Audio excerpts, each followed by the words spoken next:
جمعے کا دن ہے، ہم سورۃ الکہف کی تلاوت کرتے ہیں اور سورۃ الکہف کو پڑھتے ہیں۔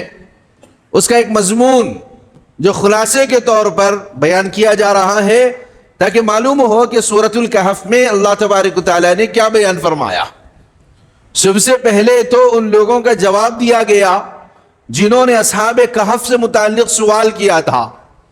وہ چند نوجوانوں کی جماعت تھی کہ بادشاہ کافر، رعایا کافر، پوری قوم کافر، وہ چند نوجوان تھے۔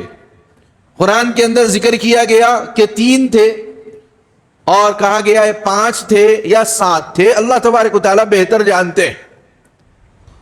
تو بادشاہ نے اپنے دربار میں بلایا اور کہا کہ تم کیا عقیدہ رکھتے ہو؟ انہوں نے کہا ہم ایک اللہ کا عقیدہ رکھتے ہیں، ایک اللہ کو مانتے ہیں اور ایک اللہ کی عبادت کرتے ہیں اور ایک اللہ ہی کو سب کچھ مانتے ہیں۔ تو چونکہ بادشاہ وہ مشرک تھا، کافر تھا اور کئی بتوں کو ماننے والا تھا، اس نے کہا کہ تم اس عقیدے سے باز آ جاؤ، اس عقیدے کو چھوڑ دو، اگر نہیں چھوڑو گے تو میں تم سب کو ختم کر دوں گا، یہ وارننگ دی۔ تو لہذا وہ چند نوجوان وہاں سے باہر نکلے۔ نکلنے کے بعد اپنے ایمان کی حفاظت کے لیے، اپنے عقیدہ توحید کے تحفظ کے لیے انہوں نے غار کے اندر پناہ لی۔ اذ اوى الفتية الى الكهف، ایک غار کے اندر انہوں نے پناہ لی۔ مقصد یہ تھا کہ اس کافر بادشاہ سے بچے اور اپنے ایمان کی، اپنے توحید کی حفاظت کی جائے۔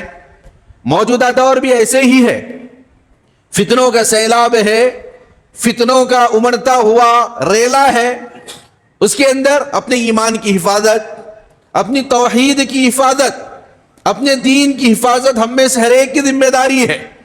سورۃ الکہف یہ ہم کو پیغام دیتا ہے کہ اپنے اندر یہ شعور بیدار کیا جائے کہ جس طریقے سے ان چند نوجوانوں نے اپنے ایمان کے تحفظ کے لیے ایک غار میں پناہ لی اور اللہ نے ان کے ایمان کی حفاظت کی، تو اسی طریقے سے ایک فکر ایک ایمان والے کے دل میں ہونا چاہیے، میرا ایمان میرے ساتھ رہے اور قبر تک میرے ساتھ جائے۔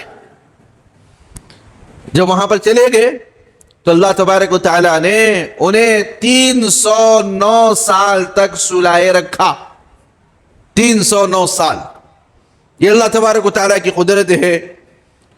اللہ ہر چیز پر قادر ہے اور اللہ بتانا چاہتے تھے قیامت تک آنے والے انسان کو مرنے کے بعد دوبارہ زندہ ہونا ہے، کس طریقے سے ہم سلائے رکھتے ہیں اور پھر اٹھاتے ہیں۔ 309 سال کوئی معمولی ہے؟ نسلیں ختم ہو گئی۔ وہ بادشاہ جو ایمان کے خلاف تھا، توحید کے خلاف تھا، وہ ختم ہو گیا، اس کی رعایا ختم ہو گئی، نسلوں کے نسلیں ختم ہو گئی۔ اس کے بعد جب اللہ تبارک و تعالیٰ نے انہیں بیدار کیا، اٹھے، آپس میں ایک دوسرے سے پوچھا کہ ہم کتنی دیر سوئے؟ کسی نے کہا کہ آدھا دن سوئے، کسی نے کہا کہ کچھ وقت سوئے، اس وقت سے ان کو بھی پتا نہیں ہے۔ اللہ تبارک و تعالیٰ نے اتنا انتظام کیا، ان کے جسم صحیح سالم رہے، نہ سڑے، نہ گلے، نہ دیمک لگی اور نہ کوئی نقصان پہنچا، ایسے جیسے کہ چند گھنٹے سو کر اٹھ گئے، صحیح سالم ہے۔ بھوک لگ رہی تھی، ایک کو بازار بھیجا، تملیخہ جس کا نام تھا، اور کہا کہ بھئی سنبھل کر جانا، بھوک لگی ہے، جو رزق حلال ہے وہ دیکھ کر لانا، اور جو بادشاہ ہماری طاق میں لگا ہوا ہے اور اس کی رعایا جو ہماری طاق میں لگی ہوئی ہے ان سے بالکل بچنا، اور بچتے ہوئے جا کر اپنے لیے کھانا لے کر آؤ۔ لہذا جب یہ تملیخہ جب وہاں سے نکلنے کے بعد ایک دکاندار کے پاس پہنچے اور ان کو پیسے دیا اور کچھ کھانے کی چیز لی۔ اب جیسے ہی دکاندار نے وہ سکے دیکھے پریشان ہو گیا، حیران ہو گیا، 300 سال پہلے پرانا سکہ، یہ کیسے آ گیا؟ شور مچ گیا، بادشاہ تک اطلاع پہنچی، اور بادشاہ کو جو معلوم ہوا تو بادشاہ نے سن رکھا تھا کہ ایمان کے تحفظ کے لیے، توحید کے تحفظ کے لیے چند نوجوانوں نے کہیں پر پناہ لی تھی۔ بادشاہ کے دل میں فوراً یہ بات کھٹکی، اور اسی درمیان میں لوگوں کے درمیان میں یہ مسئلہ بھی چل رہا تھا۔ یہ بادشاہ مسلمان تھا اور کچھ لوگ بھی مسلمان تھے، البتہ اس موقع پر یہ مسئلہ چل رہا تھا، کیا اللہ تبارک و تعالی موت دینے کے بعد دوبارہ زندہ کرنے پر قادر ہے؟ ایک مرتبہ موت دے دیے پھر کیا دوبارہ زندہ کیا جائے گا؟ یہ مسئلہ چل رہا تھا. جیسے یہ چند نوجوان منظر عام پر آئے، لوگوں نے دیکھا ان کا عقیدہ پکا ہو گیا. جو اللہ 309 سال تک سلائے رکھنے پر قادر ہے، ان کے جسم کو کچھ نقصان نہیں پہنچا، وہ اللہ اس بات پر بھی قادر ہے کہ ہمارے مرنے کے بعد، ہمارے ریزہ ہونے کے بعد پھر دوبارہ اللہ تبارک و تعالی ہم کو زندہ کریں گے. ایمان اور ان کا تازہ ہو گیا، بڑا استقبال کیا گیا، بڑا اکرام کیا گیا اور بڑی عزت کا معاملہ ان کے ساتھ کیا گیا. اس کے بعد بادشاہ نے خواہش ظاہر کی، اب ہمارے پاس رہیے، محل میں رہیے.